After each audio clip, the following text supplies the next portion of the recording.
Hello viewers, welcome to my YouTube channel quick English in Bengali. তো আজকের এই ভিডিওতে আমি তোমাদের সাথে শেয়ার করব তোমরা যারা 2024 সালে ক্লাস 12-এ পড়ছো তাদের জন্য 2025 সালের উচ্চ মাধ্যমিকের জন্য বা টেস্টের জন্য বলতে পারো স্ট্রং রুটস থেকে ডাফ অ্যান্ড ডাটের ট্রান্সফরমেশন অফ সেন্টেন্সেসের পার্ট 2। তো এর আগে ভিডিওতে ট্রান্সফরমেশন অফ সেন্টেন্সেসের পার্ট 1 এবং পার্ট 2 শেয়ার করেছি, এটা হচ্ছে পার্ট 3। তো এর আগের যে ভিডিওগুলো দিয়েছিলাম আশা করি তোমরা ভিডিওগুলো দেখেছো। যারা দেখোনি এই ভিডিও ডিসক্রিপশন বক্সে প্লেলিস্টের লিঙ্ক পেয়ে যাবে, অবশ্যই করে কিন্তু চেক করে নিও। আর ক্লাস 12-এর সমস্ত এমসিকিউ, এসএকিউ, এলএকিউ এবং গ্রামারের যদি তোমরা নোটস নিতে চাও, যারা এখনও অবধি সংগ্রহ করোনি, এই ভিডিও ডিসক্রিপশন বক্সে আমার হোয়াটসঅ্যাপ নাম্বার দেওয়া রয়েছে, সেখানে তোমরা যোগাযোগ করতে পারো। তো চলে আসো, এখানে প্রথমটাতে রয়েছে he would return with a dozen of coconuts tied together thrown over his shoulders. সে ফিরে আসতো এক ডজন কোকোনাটকে, মানে এক ডজন নারকেল তার কাঁধে ফেলে, সেগুলোকে বেঁধে সে ফিরে আসতো এক ডজন নারকেল কাঁধে ভালো করে বেঁধে সেগুলোকে কাঁধের উপর ফেলে ফিরে আসতো। তাহলে he would return with a dozen of coconuts, সে এক ডজন নারকেল নিয়ে ফিরে আসতো। হুইচ, এখানে কিন্তু নারকেলের কথা বলা হচ্ছে, তাহলে হুইচ ওয়াজ, ওয়্যার কিন্তু হবে না, এক ডজন বলা হচ্ছে, তাহলে হুইচ ওয়াজ, এখানে কিন্তু ওয়্যার হবে না, তাহলে he would return with a dozen of coconut which, তারপরে হুইচ লিখবে, তারপরে কি লিখবে, which was tied together thrown over his shoulders, এরকমভাবে লিখবে। বা এরকমভাবেও লিখতে পারো, he would return with a dozen of coconuts tied together which was thrown over his shoulder, এরকমভাবে লিখবে। My austere father used to avoid all essential comforts and luxuries, আমার সরল সাহসীদের বাবা কী করতো, সমস্ত রকমের অপ্রয়োজনীয় আরাম এবং বিলাসিতা ত্যাগ করেছিল। তাহলে আমার বাবা কি করেছিল, সমস্ত রকমের আরাম এবং বিলাসিতা ত্যাগ করেছিল, যেটা ছিল অপ্রয়োজনীয়। তাহলে মাই অস্টার ফাদার কীরকমভাবে লিখবে, my austere father used to avoid all comforts and luxuries.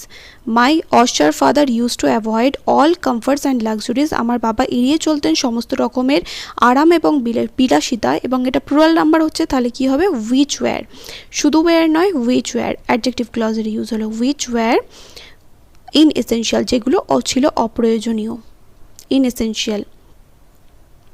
তারপরটা, I have endeavored to understand the fundamental truths reveal to me by my father, আমার বাবা আমাকে যে আধ্যাত্মিক জিনিসগুলো, ফান্ডামেন্টাল মানে চিরন্তন সত্য যে জিনিসগুলো বলেছিল, সেগুলো আমি বোঝার চেষ্টা করতাম। তাহলে I have endeavour to understand the fundamental truth, আমি বোঝার চেষ্টা করতাম কি, ফান্ডামেন্টাল ট্রুথটা, যেটা আমার বাবা আমার কাছে রিভিল করেছিল।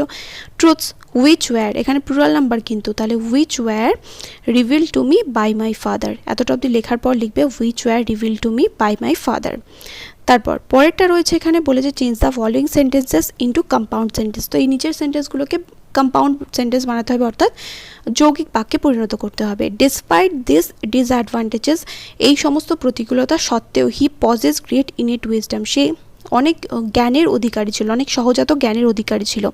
তাহলে এখানে দেখো টেন্সটা রয়েছে পাস্ট টেন্সে, হি পজেসড, তাহলে এখানের যে টেন্সটা করতে হবে সেটাকেও পাস্ট টেন্স ইউজ করতে হবে। ডেসপাইট তো রাখবো না, কারণ এটা সিম্পলে রয়েছে। কম্পাউন্ডে গেলে এখানে বাট আসবে, বিপরীতধর্মী কথা যেহেতু বলেছে, তাহলে কি লিখবো, হি হ্যাড, প্রথম অক্ষর বড় হাতের হবে, হি হ্যাড দিস ডিসঅ্যাডভান্টেজেস, তার ছিল অনেক অসুবিধা, ডিসঅ্যাডভান্টেজেস,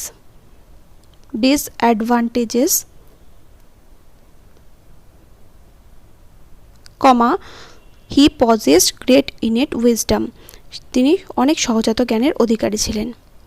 বাট, এখানে বাটটা লিখতে হবে, sorry, he possessed great innate wisdom but he, আচ্ছা এখানে একটু ভুল বলছি, দো হি, এখানে প্রথমে লিখবে he had this disadvantages but he possesses great innate wisdom, কিন্তু তিনি অনেক সহজাত জ্ঞানের অধিকার ছিলেন।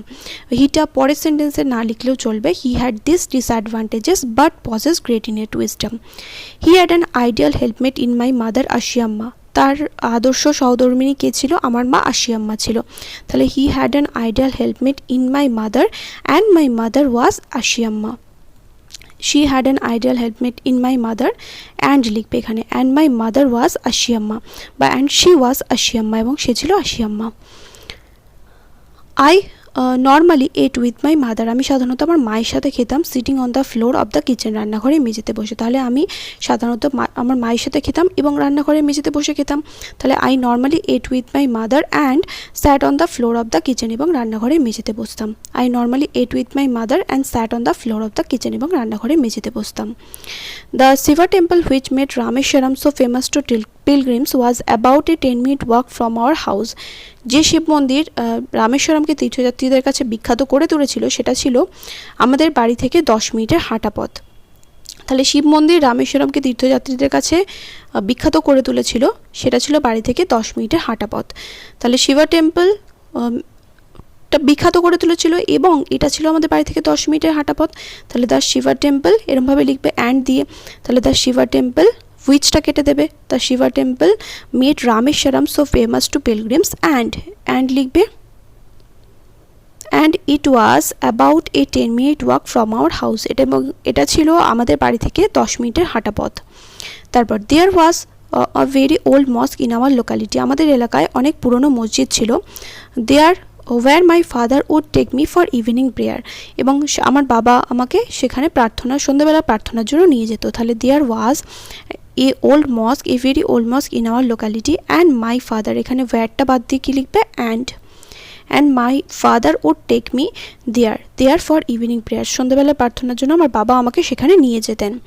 The high priest of Rameswaram temple Pakshi Lakshmana Sastry was a very close friend of my father's, Rameswaram মন্দিরের উচ্চ পুরোহিত পক্ষী লক্ষ্মণ শাস্ত্রী ছিলেন আমার বাবার ভীষণই খুব ভালো বন্ধু। তাহলে the high priest of Rameswaram temple was Pakshi Lakshmana Shastri, এখানে ওয়াজ লিখতে হবে, কমাটা তুলে দিতে হবে, was Pakshi Lakshmana Sastry and he was she তো নয় he, and he was a very close friend of my father's, এবং তিনি ছিলেন আমার বাবার খুবই ঘনিষ্ঠ বন্ধু।